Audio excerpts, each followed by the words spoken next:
En Unicauca nos enorgullecemos de la diversidad. Con esta frase, que es el punto de partida para la reflexión que nos convoca en esta oportunidad, les damos la bienvenida y agradecemos conectarte con este podcast gestado desde el Centro de Gestión de las Comunicaciones de la Universidad del Cauca. Con la magia de poder ser, vivimos y reflexionamos el Mes del Orgullo 2025, una campaña pedagógica que nació en 2023 como una apuesta para, como ya lo mencioné, reconocernos en la diversidad. Porque claro, ser parte de una universidad como la nuestra implica habitar un espacio que exige transformación y evolución constante, una revisión crítica de nuestros conocimientos y la deconstrucción de prácticas que en ocasiones perpetúan o reproducen exclusiones y violencias. Por ello, adoptar una postura respetuosa hacia la diversidad sexual y de género no es solo un acto ético, es una manifestación tangible de nuestro compromiso con la construcción de una sociedad más justa y equitativa. Y si te preguntas por qué nos sumamos a la discusión, la respuesta es sencilla. La universidad es el espacio para la reflexión, pero también para el avance. Así que en este podcast abordaremos el tema del lenguaje, pero más allá de centrar la discusión sobre si debemos o no decir todas, todes, todes, queremos entender por qué es tan importante el lenguaje en la diversidad. Seguramente ustedes que nos siguen en las redes sociales se han encontrado en los últimos días con unas cajas de preguntas en las que hemos planteado algunas situaciones que se encuentran en nuestras aulas y espacios universitarios diariamente como punto de partida para la reflexión. Por ejemplo, cuando los profes encontramos diversidades entre estudiantes, personas que están haciendo la transición o se identifican con otro nombre, la pregunta natural es ¿cómo le debemos llamar cuando verificamos la asistencia a clases? Y sabemos que este interrogante también ronda el estudiantado. ¿Qué opinan y cómo tratan a sus pares que se consideran no binarios? Lo anterior solo para citar 2 ejemplos. Para continuar con esta conversación y darle sentido a este mes del orgullo, hoy nos acompaña Duber Ruiz Lazo, quien es parte de la Corporación Culturas Diversas. Duber es egresado del programa de comunicación social, lleva muchos años trabajando en pro de la diversidad. Bienvenido a este espacio del Centro de Gestión de las Comunicaciones. Profesor Álvaro, qué gusto encontrarme nuevamente con usted, con la comunidad universitaria de Unicauca, un lugar que me ayudó a parir, a hacerme como soy en este momento, a entender lo que estaba atravesando en algún momento de mi existencia y que hoy con potencia estoy haciendo, pero que también estoy trabajando por los derechos humanos de población diversa en el Cauca y bueno, un gusto saludarles a toda la Universidad del Cauca.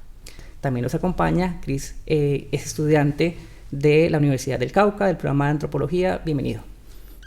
Muchísimas gracias, profe. Qué gusto saludarle, qué gusto saludarte, Duber.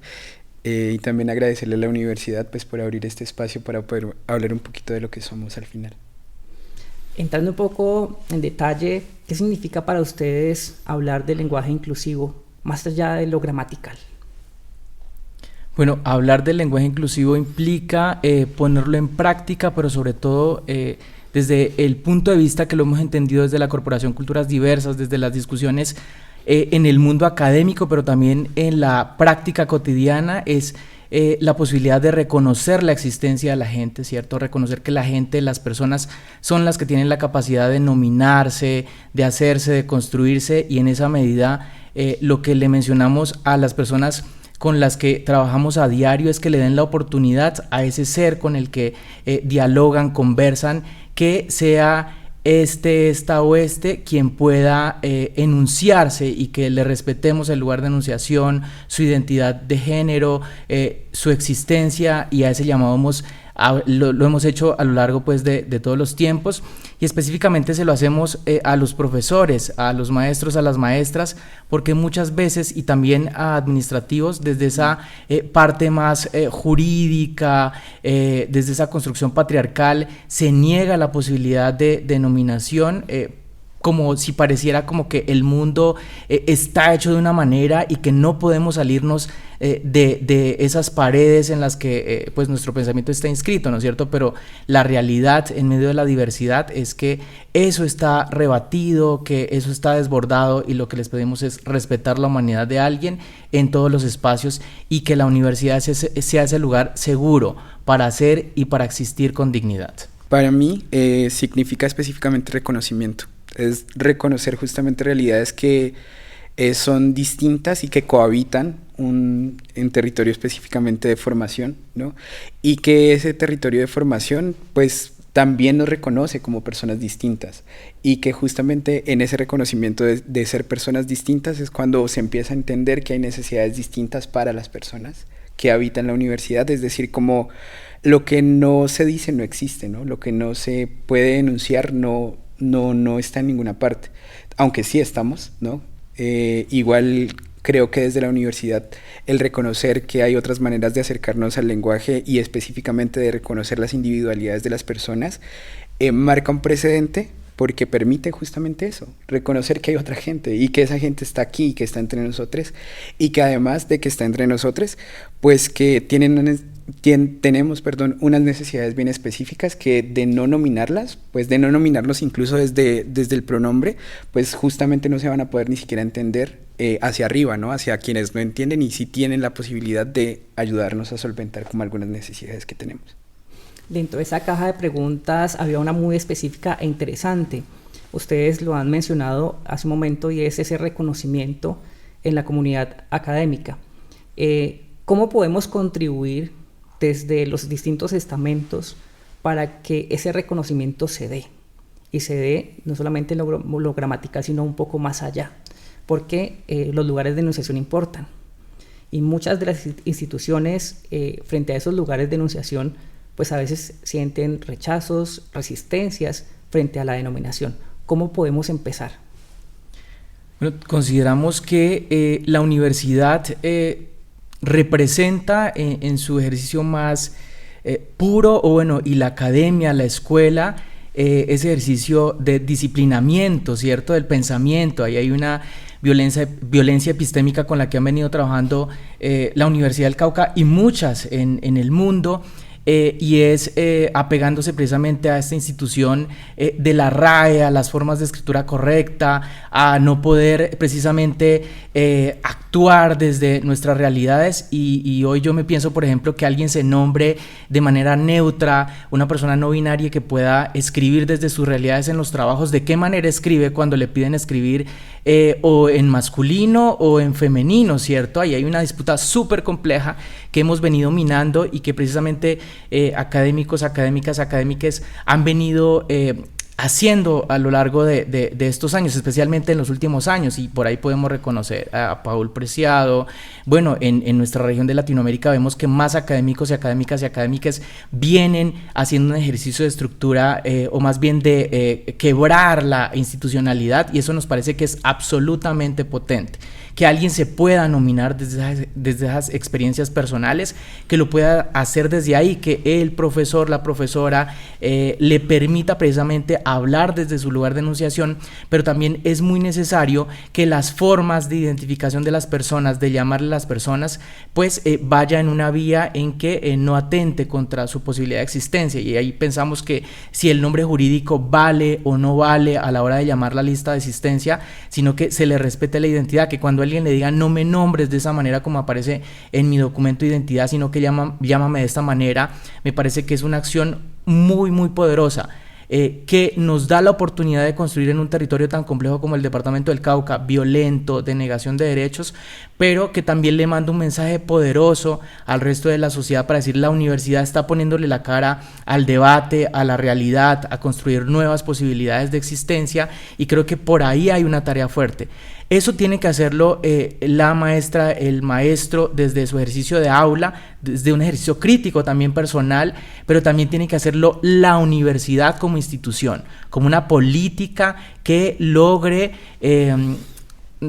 avanzar en la posibilidad de reconocimiento de derechos en la universidad. No sé si la Universidad del Cauca viene hoy haciendo ese trabajo a lo largo y ancho de no solamente los estamentos profesorales, sino también desde los estudiantiles, desde los administrativos, porque por ahí se replican muchas violencias, y cuando la universidad violenta, pues le está quitando la posibilidad a alguien de ser plenamente, dignamente en un territorio de construcción, de libertad, como es la universidad, ¿no es cierto? De pensamiento crítico, que a veces hablamos mucho de pensamiento crítico, pero cuando el pensamiento crítico desborda la frontera de lo que es de la norma, pues como que nos genera temor y terror, y entonces nos negamos a esa posibilidad. Entonces yo creo que la universidad tiene que avanzar en una política clara se deben hacer más campañas desde los medios de comunicación que tiene la universidad, no solamente en la universidad, sino hacia afuera de la universidad, porque esta universidad tiene arraigo en el territorio del departamento del Cauca.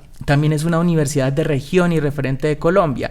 Y si nos posicionamos en el debate de la nueva realidad, pues seguramente vamos a poder construir un país distinto y le vamos a dar un mensaje distinto al país. Yo solamente por mencionar, sé que hay una universidad en el país nada más que está trabajando con un enfoque fuerte en género, que es la Nacional, ¿cierto? Y entendemos que la universidad de Manizales, si no estoy mal, está abriendo una maestría en género.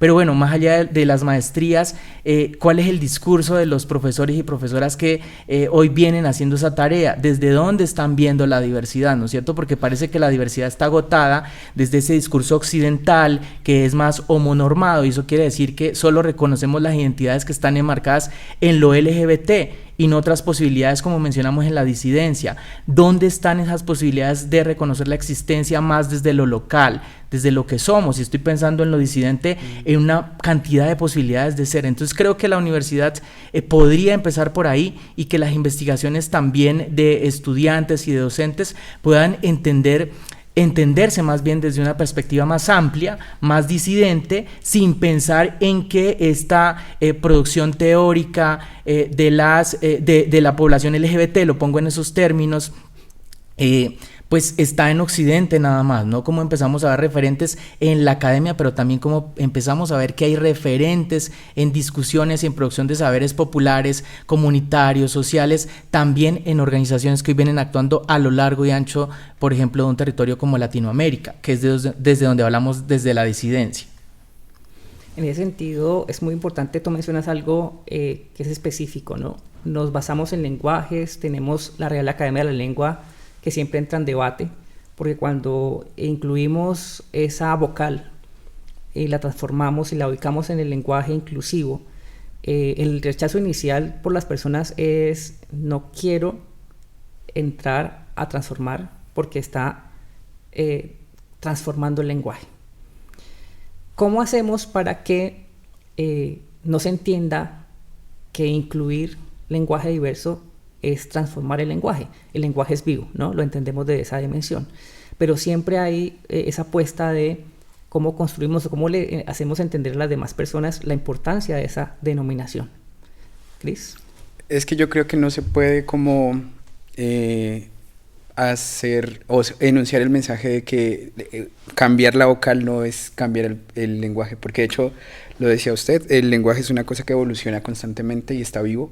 Entonces como que el lenguaje todo el tiempo está cambiándose a sí mismo, ¿no? Y lo cambiamos como hablantes, pero además también siento que la intención, o creo más bien que la intención justamente de agregarle esa letra que es tan disonante, ¿no? Al momento de pronunciarla, que a la gente le cuesta tanto y que es tan complicado, justamente tiene esa intención política de que la gente se tome un momento para poder pensar qué es lo que voy a decir sobre este cuerpo que no conozco y que asumo de algunas maneras. Entonces yo creo que no es posible, para mí específicamente no es posible pensar la posibilidad del lenguaje inclusivo sin ese resquemor que provoca, porque justamente es ese resquemor el que queremos provocar, o al menos en mi caso, como digamos sujeto político, es el que yo quiero provocar cuando le pido a alguien que no me diga él, sino ella.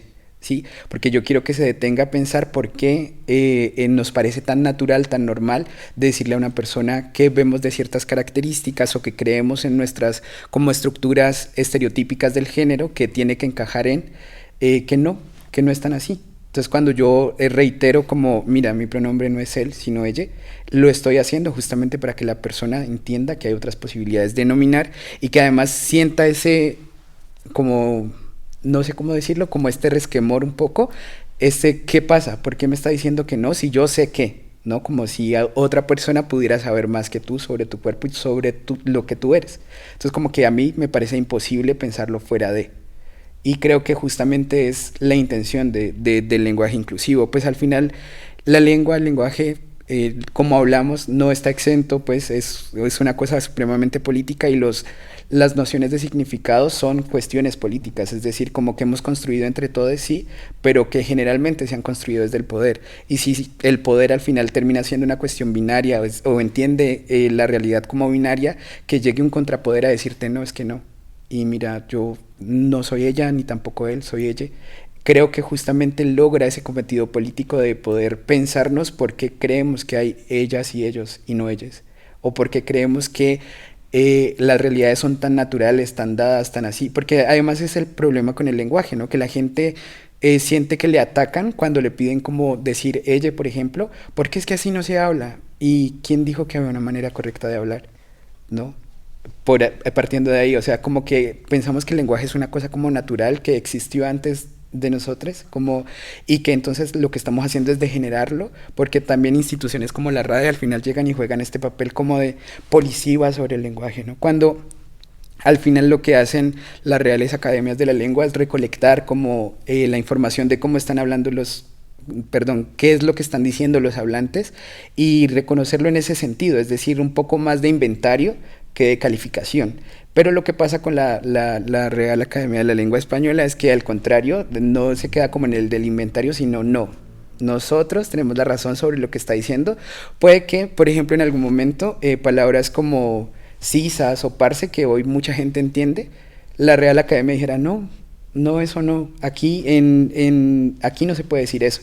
Y la gente igual lo seguía diciendo, porque es que la Real Academia al final no tiene tanto poder como imagina tener, ¿no? Porque al final el lenguaje lo hacemos los hablantes. Entonces como que palabras como parce o sisas entraran como en la jerga de toda la gente o de mucha gente, que podamos entender qué significa eso cuando estamos teniendo como un diálogo, es prueba de que la Real Academia al final solo puede y debería limitarse a hacer inventario sobre las palabras y no a decirte como tú no puedes decir eso, porque la gente lo va a seguir diciendo, porque no hay un policía de la Real Academia de la Lengua que venga y se siente al lado tuyo para decirte como no, ¿cómo le vas a decir ella? Eso no se puede, no sé qué. Sí, entonces como que al final creo por una parte que, como resumiendo un poco lo que he dicho, por una parte que no es posible como vender la noción de que el lenguaje inclusivo no busca transformar, porque de hecho hacer eso sería vaciarlo de su contenido político y de su intención política original. Y segundo, pues como que la Real Academia puede decir como no puedes decirlo, no, pero ¿qué va a hacer? O sea, no me voy a quedar sin voz por decirle a alguien ella, o tampoco me voy a quedar sin voz por decirle a alguien parce o sisas. ¿Sí me hago entender? Es como que básicamente la Real Academia es una excusa que se usa mucho para tratar de justamente hacer esto que siempre hace la academia, y es elitizar, ¿no? Como poner en otros lugares de quién puede y quién no puede, ¿no? Entonces como que esos lugares de quién puede y quién no puede que busca poner la Real Academia, pues siento que al final son como una idea que se vende así sola, y que quizá quienes están en ciertos lugares de poder pues podrían entender como sí, a mí me gusta que la gente hable de esta manera, pero lo cierto es que el lenguaje cambia, lo decíamos desde el inicio, es vivo, entonces como constantemente pues va a pasar, y la Real Academia, quiera o no quiera, pues va a estar. Entonces, o sea, va a estar como limitada a solamente decir como ay, no me gusta que digan eso, pues qué triste. Al final. Hace parte del gusto, hace parte también de los lugares de enunciación, hace parte de entender y de construir. Tú llevas muchos años trabajando ya por fuera de la universidad, entendiendo contextos, conociendo contextos, articulando lenguajes. ¿Cómo se enfrenta uno a ese lenguaje inclusivo fuera y dentro de las estructuras, tanto como universitario y ya como profesional? ¿Cuáles son esos procesos que uno puede evidenciar o construir? Bueno, hemos entendido que quien tiene más resistencia precisamente en lo que planteaba Cris, a veces para entender estas transformaciones del lenguaje, del habla, pues es quien defiende la institucionalidad, ¿no es cierto? La universidad sigue defendiendo el lugar de la institucionalidad, las instituciones de gobierno siguen defendiendo su lugar de institución de gobierno, el Estado a través de sus aparatos de poder sigue defendiendo el lugar de la institución, y cuando nos metemos con algo que es sensible, que es el género, parece que ahí estuviera todo dicho, y nada por hacer. Entonces ese es el lugar más complejo en el que nos movemos, porque bien Cris lo retrataba hace un momento, y es precisamente entender que sí se avalan otras posibilidades y otras discusiones sobre la transformación y la utilización de nuevas palabras en las culturas de todo el mundo, pero a esto se le ha generado mucha resistencia, ¿no es cierto? Y hoy hablar de este lugar ha sido muy importante, porque desde el trabajo que hacemos con el proceso procesos comunitarios, de organizaciones sociales, es más fácil hablar de diversidad desde la posibilidad de entender ese abanico de existencias, ¿no es cierto?, de poder hablar de manera inclusiva en esos espacios, y la gente no se cuestiona porque nunca se han cuestionado de la forma en cómo hablan, pero sí se nos hace muy difícil cuando vamos a las universidades, hablar con estudiantes, con profesores, de este lugar más de decir como, oigan, un momento, ¿por qué estás mencionando de esta manera? Si de esta manera no se habla, si esto no está reconocido por la RAE, por la institucionalidad, así que como que existen estas personas que se mencionan como ellas, ¿cómo les decimos? Hay una resistencia enorme en ese lugar, y lo vuelvo a mencionar por quienes defienden la institucionalidad. Ahora, lo que mencionamos mucho en el trabajo que venimos haciendo desde la Corporación Culturas Diversas es la posibilidad de, a veces cuando a la gente se le dificulta entender estas formas más neutras, pues también les decimos que usar pronombres neutros existen, ¿no?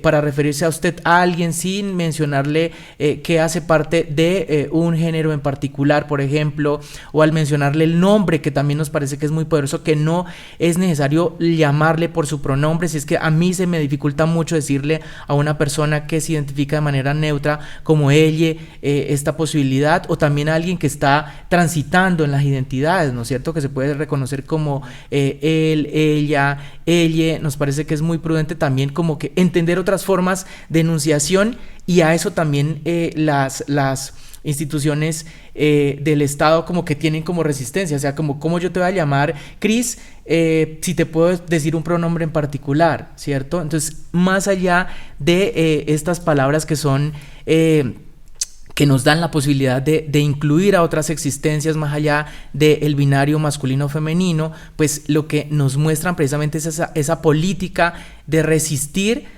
ante personas que hoy escapan precisamente a la cis heteronorma, ¿cierto? A las personas que tienen que identificarse desde ese lugar masculino-femenino asociado a la genitalidad, pues, con la que nacieron, y con el sexo y la identidad de género que se les asignó al nacer, y nos parece potente. Entonces, por eso hemos intentado agrietar desde todas las formas posibles esa mirada patriarcal que tienen hoy quienes detentan el poder, ¿cierto?, en ese ejercicio de poder validar qué y quién puede ser o hacer o identificarse, y lo que les hemos dicho, hay muchas maneras. Si se te dificulta llamarles de esta, pues piensen que hay pronombres neutros, ¿no es cierto? Entonces, hemos venido trabajando desde ahí, pero también reconocemos, y ahora Cris lo mencionaba mucho, que por ejemplo, yo soy una persona que está fluyendo en tanto me identifico de todas las maneras, y me encanta que se refieran a mí en femenino, en masculino, de manera neutra, y de hecho yo me identifico para poner más tensión en el debate con la X, por ejemplo, ¿cierto? Que no está la E ahí presente, sino en la X como una posibilidad de transitar por ahí, y que yo, solo Dube Ruiz Lazo, tiene la posibilidad de enunciarse de una manera en particular, con un género en particular, porque también tenemos esa discusión adentro y en algunos lugares de la academia, como parecería que por lo que vemos es por lo que tenemos que juzgar o enunciar, y lo que hemos dicho, no pienses que alguien, porque se vista de una manera, por cómo habla, por cómo se mueve, por su gestualidad, por la expresión de género, pues tú tienes que nombrarle. No, lo más correcto es que le preguntes a esa persona cómo se quiere identificar, desde qué lugar quiere hablar, y con eso vamos a solucionar muchísimos problemas hoy de violencias que se presentan en las instituciones, y digo también en las instituciones de gobiernos, que a veces se paran con un ejercicio dogmático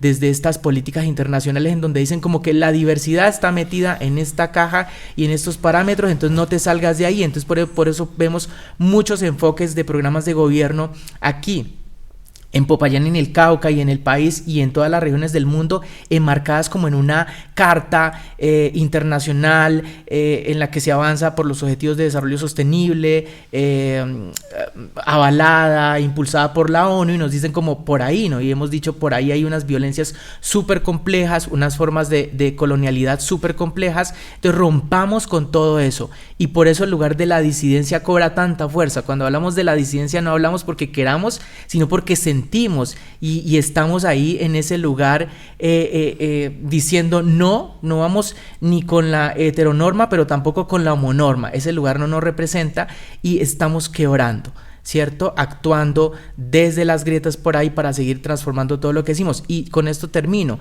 En la posibilidad, yo he visto que la universidad ha tenido transformaciones enormes. Yo me gradué en el 2014 en la del Cauca y hablar de diversidad era muy complejo en ese momento. Trabajar desde la diversidad era muy complejo en la universidad y recuerdo que en las agendas, a pesar de que estaban los ODS en ese momento, solo recuerdo un decano que estaba trabajando este asunto en la universidad y el resto no hablaba de esto. Plantear investigaciones desde este lugar era muy complejo también porque no se entendían, porque estaban como vistas desde un lugar, no sé, como satanizado. A mucha gente le daba miedo hablar de estos asuntos y he entendido que con la presencia de grupos universitarios en la universidad se ha venido minando la universidad, construyendo unas nuevas posibilidades en la universidad y eso solo se logra con la presencia de personas que hoy están construyendo poderosamente desde acá y por eso hoy podemos enunciar más allá de los dedos de nuestras manos a un montón de colectivos, colectivas, colectives, agrupaciones que hoy se están dando la pelea en la universidad por decir que existe una población distinta, que la universidad tiene que responder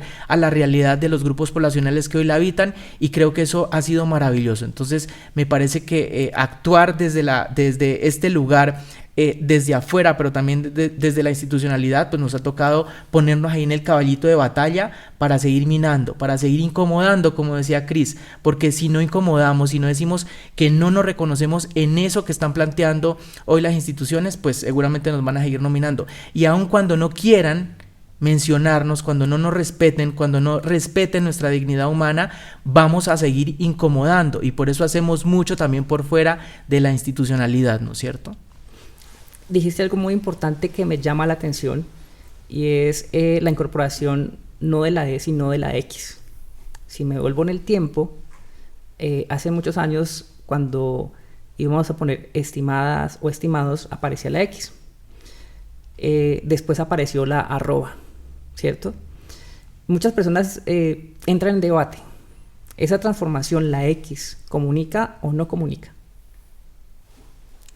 Para mí comunica potentemente, no sé para Cris, pero a mí me parece que también en ese lugar del reconocimiento de enunciar algunas palabras con X da la posibilidad precisamente de entender esa multiplicidad de posibilidades de entender el mensaje, pero también de posicionarse en el lugar de mensaje como lector, lectora, lectores, ¿cierto? Si yo estoy leyendo algo, yo puedo sentirme identificado, identificada desde el posicionamiento que yo tengo en la identidad, ¿no es cierto? Al reemplazar esa X por el lugar que a mí más me representa, me significa, y eso a mí me parece que es muy potente en la medida en que la X precisamente es la posibilidad de darle voz a alguien que se está nombrando desde un lugar particular, o también entender que nos hace falta mucho hacer pedagogía. No sé, Cris, qué piensa desde lo que vienen haciendo y desde el trabajo que viene haciendo Cris, pero para nosotros es la posibilidad también de situarnos y de fluir, ¿no es cierto? Pero también en avanzar en la posibilidad de no actuar desde el prejuicio de que alguien se pueda posicionar desde ahí. Eso también incomoda porque quisiera alguien ver precisamente, no sé, como lo que usted mencionaba. Mucha gente quisiera verse como estimado. Una persona, una mujer cisgénero, heterosexual, quisiera verse hoy reflejada en estimado y no en estimada, por ejemplo. Cierto que ha sido una batalla compleja que hemos venido dando sectores feministas, y que yo me atrevo a decir que el transfeminismo va por esa posibilidad de entender estas transformaciones identitarias de las luchas sociales de liberación del cuerpo, más allá como yo diría, no sé, Cris, qué piensa, pero siento que el transfeminismo es un estado más avanzado del feminismo, ¿no es cierto? En donde le damos cabida a muchas posibilidades, en donde reconocemos muchas posibilidades de existencia, y en donde siento también que las diversidades y disidencias sexuales y de género estamos en ese lugar del transfeminismo, que a veces el feminismo nos ha negado también, ¿no es cierto?, por haber o estar en un lugar particular, porque siempre quienes están como en estos grupos de poder, de tensiones, como que también se dan la posibilidad como de nominar, ¿no es cierto? Alguien nos ve y nos dice como tú, que naciste con pene, no tienes la posibilidad de sentirte de una u otra manera o de ser de una u otra manera, y nos niegan la posibilidad de actuar políticamente desde un u otro lugar. Es que, no sé, yo con la X tengo como un pleito, y es que yo siento que la gente, o sea, cuando uno lo pone, yo creo que justamente es interesante porque es disruptiva, como todas las modificaciones que hacemos sobre los pronombres son disruptivas, pero con la X específicamente yo creo que lo que suele pasar es que las personas que no entienden justamente la discusión sobre lo que trata de significar la X en la frase, lo que hacen es leerla como ellos, por ejemplo, ¿no? Entonces, si está ELLXS, la gente no va a detenerse a pensar cómo enunciarlo, sino que va a decir como ellos. Entonces, creo que al final, digamos, en la práctica, termina siendo como que, pues, digamos, se ponen en el papel, en la pared. Incluso yo recuerdo que en el paro del 2010, en el paro del 2021, perdón, muchas de las organizaciones estudiantiles ponían como la X en sus comunicados y así, pero luego era gente que nunca se pensaba como el y de hecho cuando los leían no decían todas, todos, todes, sino que decían todos. Y sentían que con el hecho de haber puesto la X como que ya se sorteaba la discusión. Entonces como que a mí en ese sentido me parece complicado, pero creo que digamos el argumento sobre lo que significa y lo que podría significar más bien la X dentro de es muy valioso. O sea, la discusión como tal es muy valiosa, pero creo que en la práctica pues la gente la toma como una O rara. Sí, entonces como que la siguen mencionando desde ahí. Eso me parece como complejo por una parte. Y habían como dos cosas que me estaban llamando un poco la atención de lo que tú decías en tu anterior intervención, no en esta. Y era sobre como el respeto a los pronombres y el respeto a los nombres como identitarios de las personas. Y es que de hecho la Corte Constitucional ya dijo como en dos sentencias como, mire, si usted trabaja en una institución legal, del Estado, legalmente tiene la obligación de tratar a la persona como le está diciendo que se siente identificada. Porque al final, y ese era un ejemplo que le poníamos al Ministerio de el Interior en una capacitación que tuvimos, era como, ¿usted cómo se llama? Y el señor dijo José Peña. Y yo, ¿y cuántos José Peñas habrán en Popayán? Y él se quedó como, no sé. ¿Y en Colombia? Y dijo, no sé. Y yo le digo, entonces, ¿cómo yo sé que usted es José Peña y no es otra persona? ¿Y cómo yo sé que usted es José Peña y no es María? ¿No? Y entonces me dijo, no sé. Y yo le dije, pues es que justamente es eso. O sea, al final el nombre ante el Estado no es lo que nos identifica. Lo que nos identifica ante el Estado es el numerito ese que es el único que no se repite con otro José Peña que se llame como usted. Entonces yo no sé cuál es el problema de las personas para hacer trámites con un nombre que no es el que aparece en la cédula, pero es el que te estoy diciendo que me identifica. Si al final ese nombre ni siquiera es el que se tiene en cuenta para las cuestiones legales, sino es el número específicamente, ¿no? Y ellos se quedan como, ay, sí es verdad. Pero entonces como que justamente había tanto prejuicio sobre el tema que les parecía súper imposible que alguien que acabé de conocer, que me dijo que se llamaba Cris, por ejemplo, me pase la cédula y se llame Jorge, y entonces lo que hago yo, entonces como ya vi su cédula, entonces Cris nunca más. Se llama Jorge y de aquí en adelante, como si lo hubiera conocido toda la vida, Jorge se va a llamar. Y entonces yo les decía, eso es como que no sueltan ese nombre. ¿Por qué? Porque hay una intención específica, consciente o no consciente, por tratar de invisibilizar una identidad específica, una realidad que no es la que ustedes comparten. Y eso es el problema, que no haya interés en sobre por qué a mí me importa tanto lo que dice su cédula. Si yo no le pasara mi cédula y le digo me llamo María, usted tiene la opción de creerme o no creerme, pero es muy su problema, no el mío, ¿no? Y yo le estoy diciendo mi nombre, y si usted no puede acceder a mi cédula, ¿qué hace?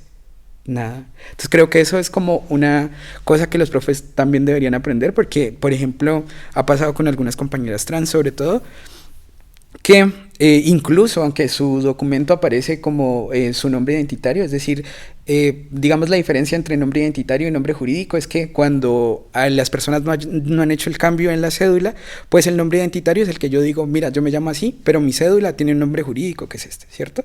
Pero hay personas que ya han hecho ese proceso de cambio en su cédula y que están inscritas en la universidad y que sin embargo los profes, por ejemplo, le siguen llamando a usted caballero. ¿no? O compañero, ¿por qué no nos dice tal cosa?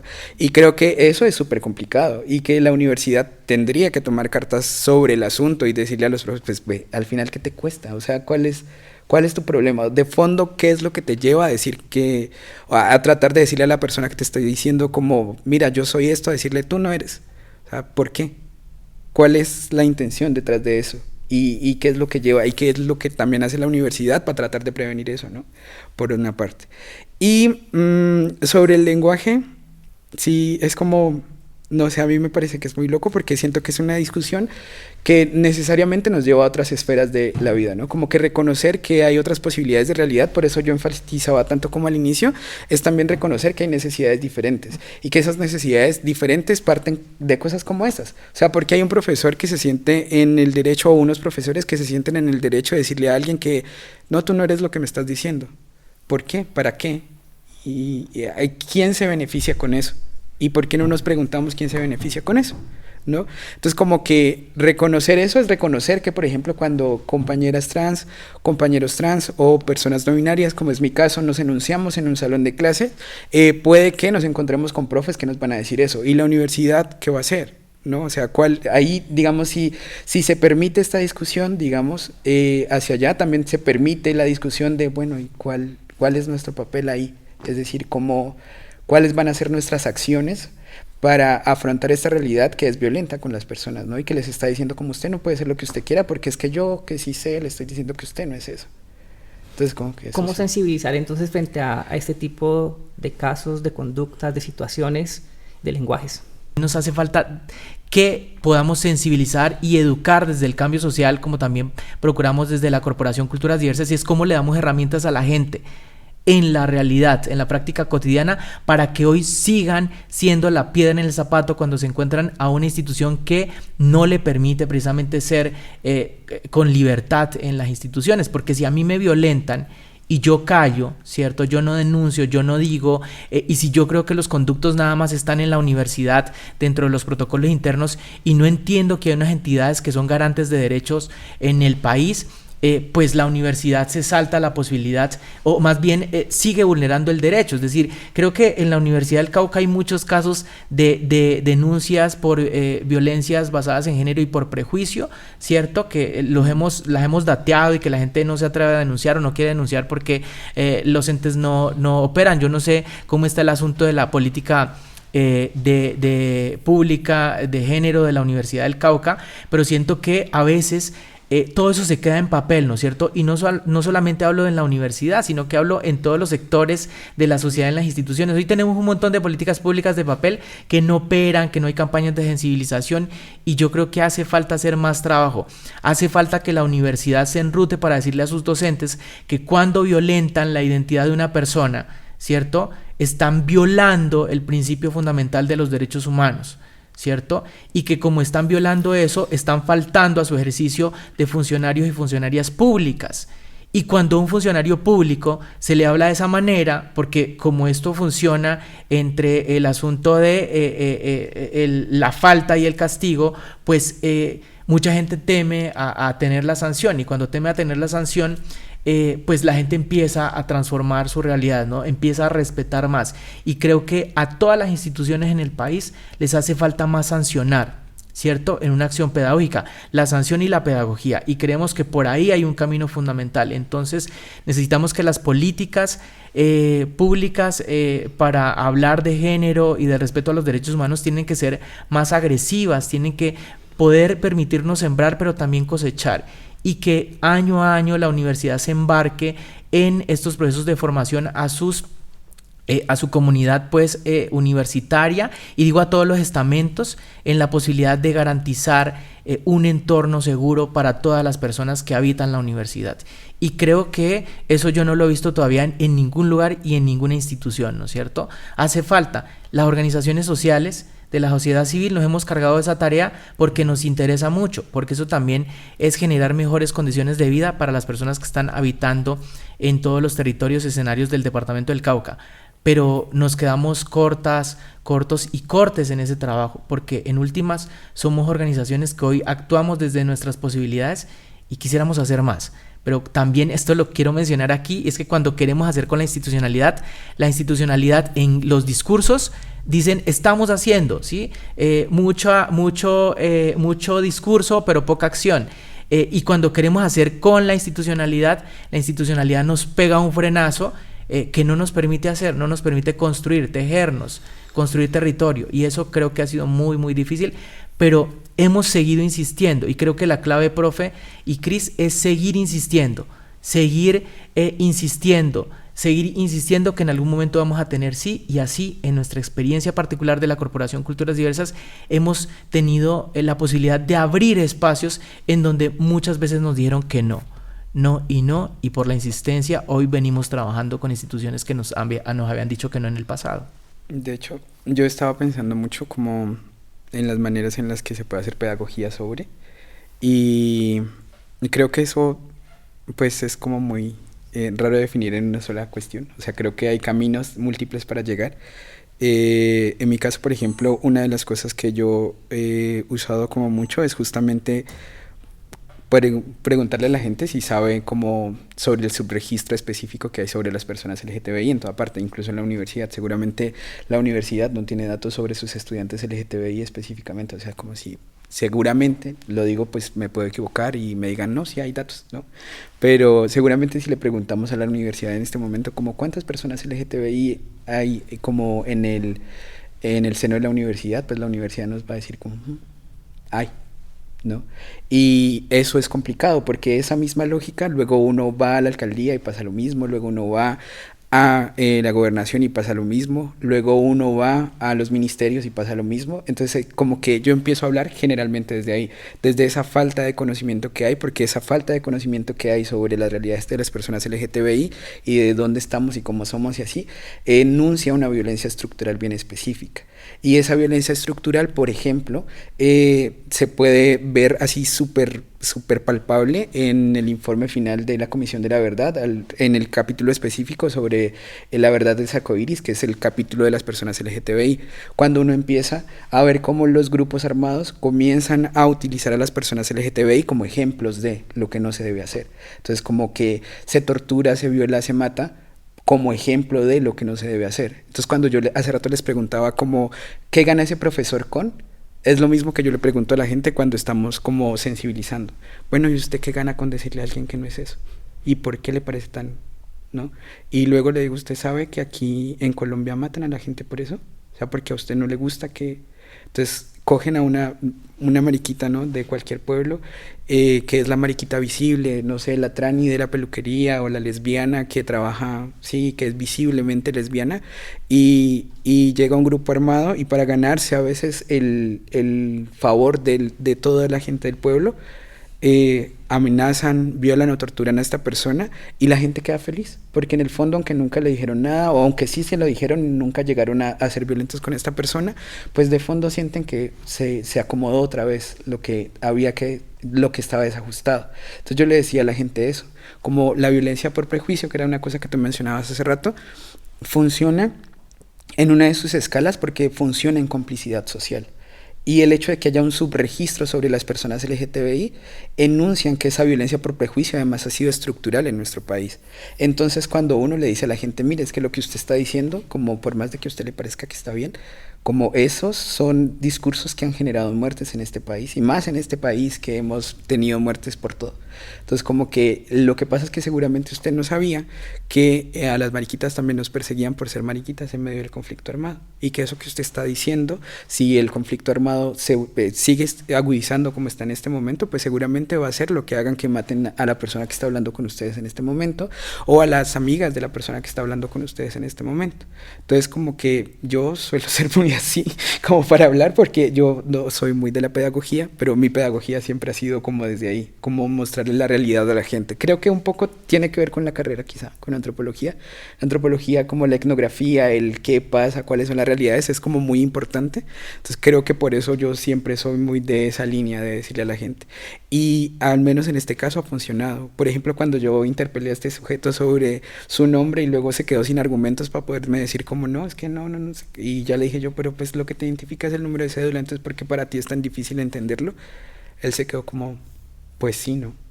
Y entonces como que ya, al menos ahí pareció lograrse un cambio, pues, de posición frente a este tema, por ejemplo. Pero pues claro, hay muchos caminos para. Sí, concordamos con Cris, es decir, cuando enunciamos las violencias que hoy atraviesan las personas diversas y que han atravesado quienes están, pero quien lamentablemente han tenido que partir a manos de personas que no sienten que su existencia es válida y que eso contamina, que enferma, que pudre a la sociedad, pues es importante hablar de esa realidad, ¿no es cierto? Porque a veces como que hablar desde esta cosa más intangible de la ley, sin poner los antecedentes, nos parece que es complejo y claro que hay que ejemplificar. Y yo recuerdo también algo en función de lo que estábamos conversando, y es que sí se logra o qué sí pasa cuando hablamos de diversidad, de disidencias sexuales y de género, de estas posibilidades múltiples de existir en entornos, sí cambian cosas fundamentales. Y también tenemos muchos ejemplos de cómo cuando hablamos de diversidad y de disidencias sexuales y de género en colegios, en universidades, la realidad se transforma, ¿no es cierto? Porque sentimos que hay más gente que está atravesando nuestra realidad, y esa gente que atraviesa nuestra realidad se vuelve referente, se vuelve también la posibilidad de hacer comunidad, de acercarnos, de sentir amparo, de contarle a la otra persona con libertad: a mí también me está pasando, yo estoy pasando por una situación difícil y quiero caminar al lado tuyo, al lado de tu proceso, de lo que están haciendo, para sentirme con más fuerza, ¿no es cierto? No hay nada mejor que siendo lo que somos y habiendo atravesado lo que hemos atravesado en la vida, muchas violencias, de sentir que hay alguien más que también vive desde ahí. Y nos ha pasado específicamente en universidades que cuando hablamos de diversidad, nadie se identifica con población diversa y disidente en sexo y género. Pero después de que nos vamos, los profes nos dicen: esto que están haciendo es muy valioso porque mucha gente ya viene distinta, empezaron a hablar del tema, no tienen miedo, hay un cambio, ¿no es cierto? Y también pasa en los colegios, que parecería que en la etapa de formación de secundaria, por ejemplo, de bachillerato, no se habla de diversidad. La gente hoy construye su lugar desde esos estados de la vida, ¿no es cierto?, desde esas edades. Y nos pareció muy interesante que para ellos, ellas y ellas, hablar de diversidad es un asunto urgente, ¿cierto? Y ponen en las discusiones asuntos de diversidad, aunque los profesores y las profesoras no quieran hablar de eso, por ejemplo, que eso no lo quieran tocar en educación para la sexualidad, porque parece que hablar de género implicaría dar la posibilidad de que alguien pueda mariquearse, hacerse otra cosa por fuera del binario, de las orientaciones sexuales más hegemónicas, que es la heterosexualidad, y como que si hablamos de esto podemos contaminar o hacer que a alguien se le pegue el germen de la orientación sexual distinta a la heterosexualidad. Y no, o sea, la gente está hoy buscando posibilidades, está explorando, hoy tienen a la mano sus teléfonos, desde donde se educan, buscan. Pero si les decimos que desde esos entornos hay que hablar de diversidad, pues seguramente vamos a tener poblaciones que hoy tengan una salud mental más fortalecida, ¿no es cierto? Mucha gente hoy se suicida en colegios. Y Cris hablaba de los subregistros, por ejemplo. Aquí en Popayán tenemos un montón de casos de personas que se han suicidado, específicamente de colegios en donde la población es evidentemente femenina, y en ese lugar, por ejemplo, se coarta la posibilidad de ser desde la diversidad. Luego esta gente se suicida, pero los familiares, sus papás, sus mamás, no dicen en la fiscalía que posiblemente su hijo o su hija era diverso, diversa o diverse, porque les da vergüenza enunciarlo, ¿no es cierto? Desde el conflicto también reconocemos que mucha gente se avergüenza de esto. Hay una lucha constante por generar la búsqueda de personas desaparecidas en medio del conflicto en el país. Y Cris, pocos casos se han tenido desde ese lugar, o sea, no ha bastado, porque mucha gente, las familias de sangre, no dicen que sus familiares eran diversos y diversas, pero sí las familias sociales, ¿no? Y uno se hace con las familias sociales, uno se hace con la persona que le comprende, y quien comprende generalmente está por fuera del entorno familiar. Entonces me parece que por eso es muy potente sí hablar de estos temas en espacios en donde la gente se está formando, y no se está formando solamente desde el aspecto profesional, sino que se está formando como persona para enfrentar el resto de su existencia. Ustedes hoy nos han dado una cantidad de temas muy importantes. Estábamos hablando del lenguaje inclusivo y nos ha llevado a pensar en estructuras, en características. Duber, hace un momento estabas hablando acerca de la familia y muchos de los casos que uno conoce sobre violencias también nacen en las familias. Papá y mamá que están heteronormados, tienen un sueño que está atravesado por una concepción de desarrollo, donde un momento su hijo o su hija le dice que se siente diferente, que no se reconoce, y ese padre comienza a decir o a pensar, a preguntarse qué pasó con su crianza. Ahí hay violencias también, ahí también hay formas que se reproducen en otros espacios y que se reproducen también desde esa perspectiva en la cual el lenguaje o la denominación entran en juego, ¿no? Porque conocí un caso hace muy poco en el que un padre de familia se cuestionaba cómo denominar a su hijo, que ya no era su hijo, sino que era su hija. Y ahí también hay un problema, cómo la familia denomina a la persona, cómo la familia siente quizás ausencia, preparación para entender.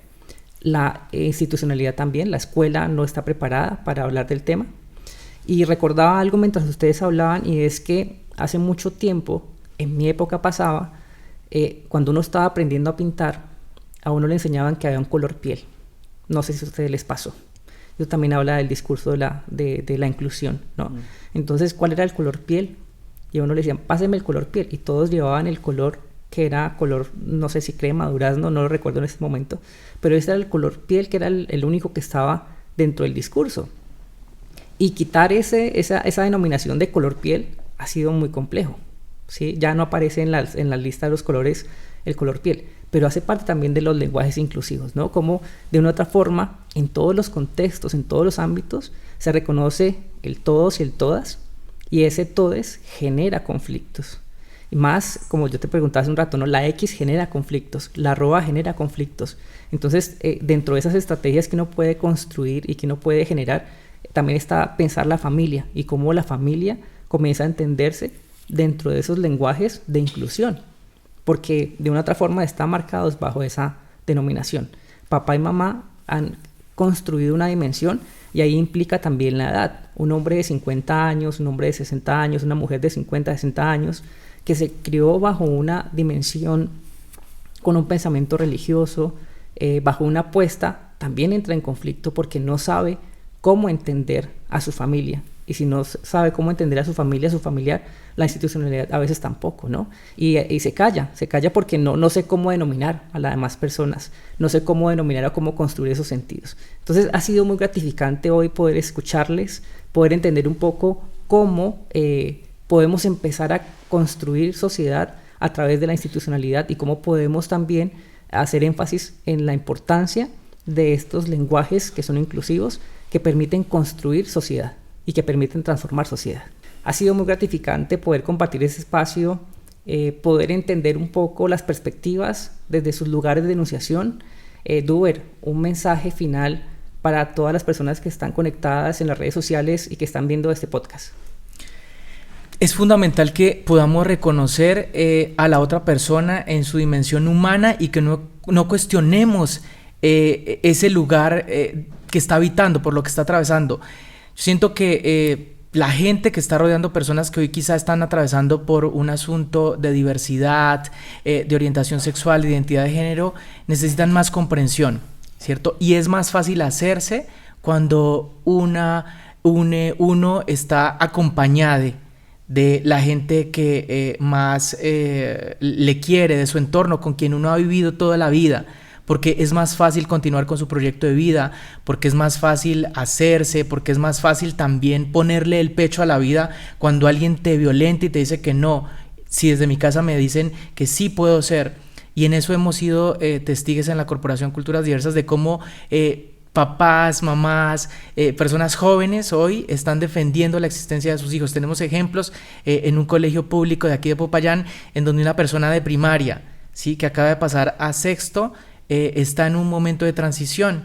El colegio le está apoyando, sus papás le están apoyando, y así hemos tenido casos en el departamento del Cauca, sobre todo de personas jóvenes de papás jóvenes que hoy entienden la realidad por la que están atravesando sus hijos, sus hijas, sus hijes. Entonces, rodearles con amor nos permite concentrarnos en nuestro proyecto de vida y no desgastarnos en camuflar lo que somos, en parecer otra cosa y en últimas en irnos de nuestras casas, porque cuando nos vamos de nuestras casas la vida se nos pone más difícil y tenemos el ejemplo, y aquí es complejo mencionarlo, pero muchas personas trans, mujeres trans, hoy han tenido que abandonar su casa y hoy están a merced de la calle, porque les dijeron que no era posible ser en sus hogares. Entonces creo que cuando nos acompañan con amparo, si bien no nos entienden por lo que estamos atravesando, sino que también caminan con nosotros esa transformación y esa nueva realidad, pues es más fácil hacerlo. Entonces la invitación es a que si tienen a alguien desde sus entornos y no saben cómo abordar estas discusiones, organizaciones como la nuestra pueden dar una luz y compartir experiencias. Y creo que en eso podemos ayudar.